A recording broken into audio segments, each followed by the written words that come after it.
Santapan Harian Kamis 5 Maret 2026.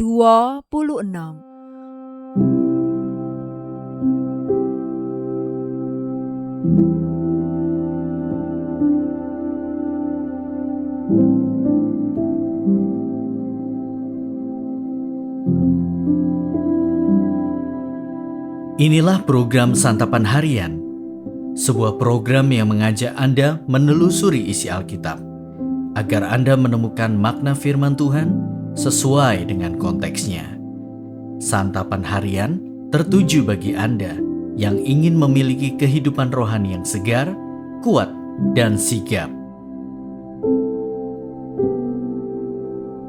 Hari ini kita akan membaca Yosua pasalnya yang ke-20. Namun sebelumnya, mari kita berdoa. Kristus Sang Putra Kasih, saat ini kami memantapkan hati untuk merenungkan dan belajar akan firman-Mu. Di dalam nama-Mu, Yesus Kristus, kami memohon. Amin. Yosua 20. Berfirmanlah Tuhan kepada Yosua, katakan kepada orang Israel, tentukanlah bagimu kota-kota perlindungan seperti yang telah kusampaikan kepadamu dengan perantaraan Musa. Siapa yang membunuh seseorang tanpa sengaja dan tanpa rencana dapat melarikan diri ke sana. Kota-kota itu menjadi tempat perlindungan bagimu dari penuntut utang darah. Apabila ia melarikan diri ke salah satu kota itu, ia harus berdiri di depan pintu gerbang kota itu dan memberitahukan perkaranya kepada para tua-tua kota. Mereka harus menerima dia dalam kota itu dan memberinya tempat sehingga ia dapat tinggal di antara mereka. Apabila penuntut utang darah itu mengejar dia, mereka tidak boleh menyerahkan pembunuh itu ke dalam tangannya, sebab ia membunuh sesamanya tanpa rencana dan ia tidak menaruh dendam sebelumnya. Ia harus tetap tinggal di kota itu sampai ia dihadapkan kepada jemaah untuk diadili dan sampai imam besar yang ada pada waktu itu meninggal. Sesudah itu barulah pembunuh itu boleh pulang ke kotanya dan ke rumahnya, ke kota dari mana ia melarikan diri.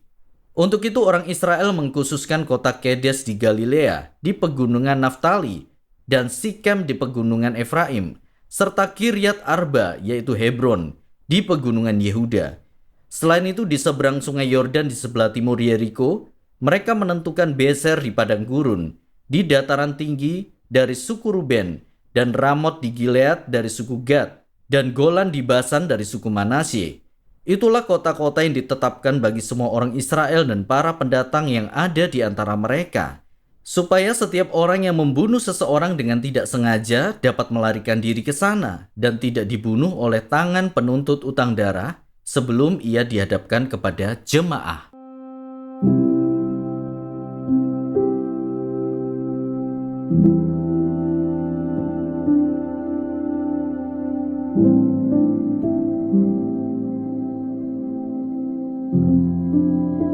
Sahabat Scripture Union Indonesia, seperti namanya, kota perlindungan adalah kota di mana seseorang bisa mendapatkan perlindungan. Perlindungan dari apa? Mari kita lihat nas hari ini. Yosua diperintahkan untuk menentukan kota-kota perlindungan seperti yang telah Tuhan sampaikan melalui Musa. Kota-kota itu merupakan perlindungan bagi orang yang membunuh seseorang tanpa sengaja atau tidak direncanakan supaya tidak dibunuh penuntut hutang darah. Setelah orang tersebut sampai di salah satu kota itu, ia harus berdiri di depan pintu gerbang kota untuk memberitahukan perkaranya kepada para tua-tua kota dan ia harus diterima untuk tinggal di antara mereka. Orang kota itu tidak boleh menyerahkan dia kepada penuntut hutang darah sebab pembunuhan yang terjadi tidak direncanakannya dan tidak ada dendam sebelumnya. Ada 6 kota perlindungan yang ditentukan, yaitu 3 di Kanaan dan 3 di sebelah timur sungai Yordan. Seseorang yang membunuh tanpa sengaja harus melarikan diri ke kota perlindungan. Hal ini karena keluarga korban bisa menuntut balas tanpa menyelidiki kejadian yang sebenarnya. Di kota perlindungan, ia akan diadili.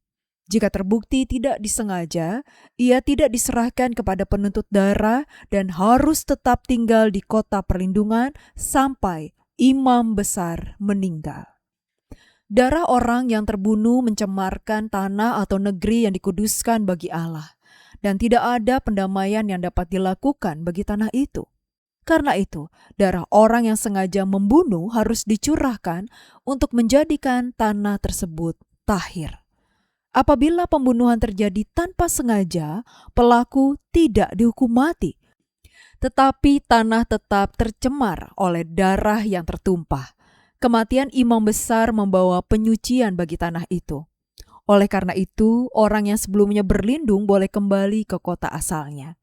Kota perlindungan merupakan bayang-bayang yang menunjuk kepada Yesus Kristus sebagai pelindung kita. Kota perlindungan bagi anak-anaknya. Mari kita berdoa. Yesus Kristus, Engkaulah kota perlindungan kami. Di dalam Engkau kami aman dari ketakutan dan bahaya. Kami mendapat kelegaan di tengah beban hidup. Kami berlindung pada kasih dan pengorbanan-Mu, sebab di dalam-Mu ada keselamatan dan damai sejahtera.